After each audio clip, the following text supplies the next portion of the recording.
It all began when two brothers-in-law, William Procter and James Gamble, won an Union Army contract. From being an soap and candle business in Cincinnati, Ohio, no, not that Cincinnati, oh yes, to being an FMCG giant today. Procter and Gamble has had quite a journey. From Vicks to Gillette, P&G today owns a lot of brands that perform a crucial role in our day-to-day life. Along with that, it is also largely involved in R&D functions. Its first groundbreaking product was a soap that floated in water, called Ivory. In 1984, it acquired RHL and entered India. By 1989, it had launched Whisper and was totally involved in the Indian market. Along with India, Procter and Gamble has its footing in 35 other countries. Now let's take a look at how Procter and Gamble has made a mark in our lives and a footing in the Indian market. And you'll be surprised to know they were not gambling with the strategies. P&G India has divided its entire brand into 9 sectors. First, baby care. Second, fabric care. Third, feminine care. Fourth, grooming. Fifth, hair care. Sixth, home care. Seventh, oral care. Eighth, personal health care. And ninth, skin and personal care. Let's see how P&G have changed our lives since we were crawling on all 4. Babies don't look like they need a lot of care. Do they really? P&G's brand in baby care is Pampers. Its range of product in this segment is pant style, swim pants and diaper wipes. Pampers ad with its cute baby-like taglines are a real eye-catcher. The ads consist of babies and mothers goofing around happily with its mascot walking around. Pampers ad could be found in newspapers, pamphlets, soap operas and other family-friendly TV shows. Talking about the healthcare segment, P&G has a product that we have definitely used or at least accidentally rubbed on our eyes. You guessed it right, it's Vicks, which is the market leader in this segment, having a 60% market share and a revenue of around 600 crore. The company has its manufacturing locations at Goa and Baddi in Himachal Pradesh. There are a variety of products that Vicks offers. Some of them are Vapor Rub, Inhaler, Baby Rub and many more. The major challengers that Vicks has in the market are Amrut Anjan and Jhandu Balm. As it is a market leader, it should be a firm on its own stand and do not be distracted by the action of other players unless there are too many exceptions noticed. Vicks has been highlighting the importance of care in human lives. Vicks has launched the first edition of its #Touch of Care campaign to show how to care about families that are formed beyond biological ties, breaking stereotypes and highlighting how motherhood has no gender. Old Spice was created by William Lightfoot Schultz in New York 1934. They had to rebrand, so they looked to the Wieden and Kennedy, an American advertising agency responsible for some of the most memorable marketing campaigns in recent memory. Luckily, Wieden and Kennedy had a plan. P&G's own research had uncovered a surprising statistic. 60% of men's body washes were purchased by women. Now they have their new target consumer. They needed to find a sexy, confident, hyper-masculine, but maybe most importantly, a funny lead character. They found that in Isaiah Mustafa. They picked somebody who's very relatable, funny, intelligent, and they played off of the stereotypes of a pro football player, and he wasn't that at all. He was actually engaging and easy to relate to. They targeted millennials where millennials live. They mainly took the help of social media to target younger generation. The man your man could smell like first appeared on YouTube and Facebook a few days before the big game, and it worked. On day 1, the videos were seen 5.9 million times on YouTube. That's more than Obama's victory speech after 24 hours. On day 2, Old Spice had 8 out of top 11 most popular videos on the entire internet. On day 3, the campaign hit 20 million views. In 1 month, Old Spice became the number one of all the most viewed brand on YouTube. The campaign was a cultural phenomenon and Mustafa was the face. Now the sales increased to 125% and all-time high for the brand. They were the number one brand for men's body wash. Whisper is a brand of P&G that sells menstrual hygiene products. While entering the Indian market, Whisper was a breakthrough technology being held by P&G. The age group for Whisper products are between 15 and 30 years. It is a premium product which targets the urban class of the society and gratifies their respective needs.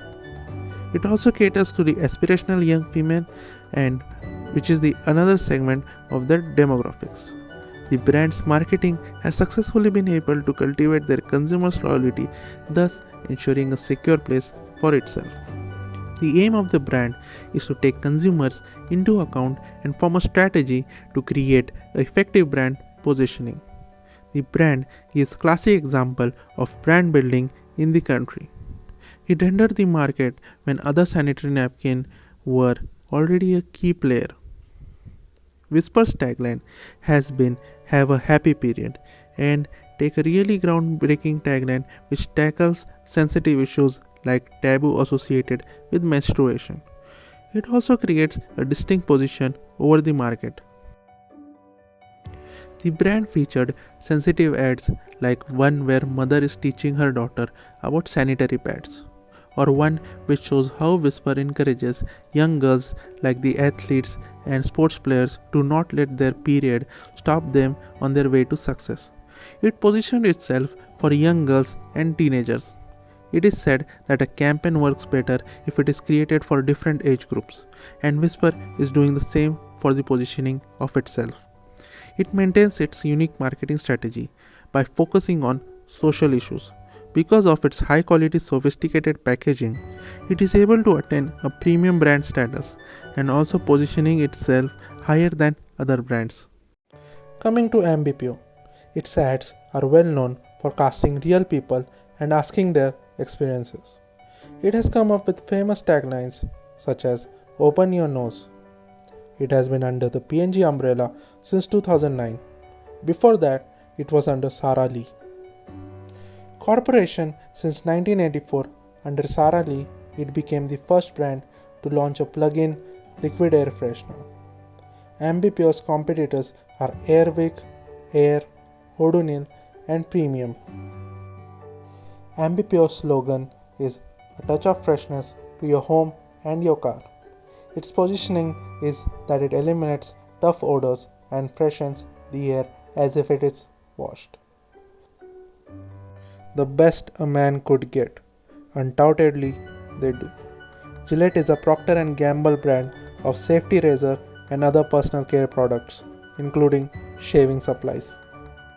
In 2005, Procter and Gamble acquired Gillette.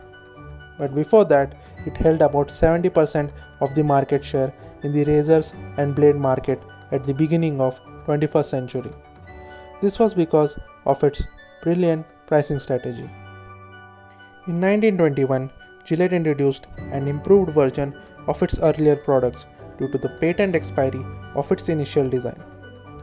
It then slashed prices of the older razor from $5 to $1 and priced the new razor at $5. This price reduction led to the massive recruitment of new consumers to the brand of Gillette. Then they started the famous razor and blade strategy, where razors are sold cheap while the blades are priced at a premium. Product is always at the core of the marketing mix for Gillette.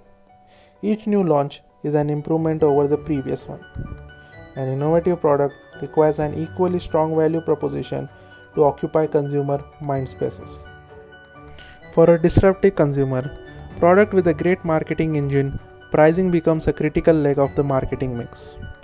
Gillette followed the value-based pricing for all its variants. Piggybacking on its reputation in men's grooming, Gillette ventured into categories such as shaving gels, foams, aftershave lotion, and Venus range for women. Its competitor in India include Imami, Sheila Foam, Adore, and Bombay Shaving Company. Head and Shoulder is the world's #1 anti-dandruff shampoo, a power brand from P&G. This brand made its debut in India in 1997. In the highly competitive Indian shampoo market, estimated to be worth around Rs 1800 crore, Head and Shoulders is a significant player in the anti-dandruff niche. HLL dominated the entire shampoo market with a whopping market share of around 46%. When Head and Shoulders launched the brand in India, the anti-dandruff market was nascent and dominated by Clinic All Clear. The high-profile launch of Head and Shoulders fueled the growth of the specialty market. Now the anti-dandruff segment constitutes of around 15% of the total shampoo market. Head and Shoulders core segments were shiny hair, black hair, anti-dandruff, and low price. Head and Shoulders started operating in anti-dandruff part as an added benefit. It also emphasized on smooth hair. The target market for Head and Shoulders is the higher middle class people who are brand conscious, early adopters, and consider their hair's overall health. Their major competitors are Clinic Plus, Clear, Sunsilk, L'Oreal, and Dove. Every day we wake up, we brush with an Oral-B toothbrush, shave with Gillette and Old Spice, take a bath with Head and Shoulders, wash our dresses with Tide or Ariel, use MB Pure in our cars, and use Vicks during cold. We have been using P&G products ever since they came in Indian market in 1989.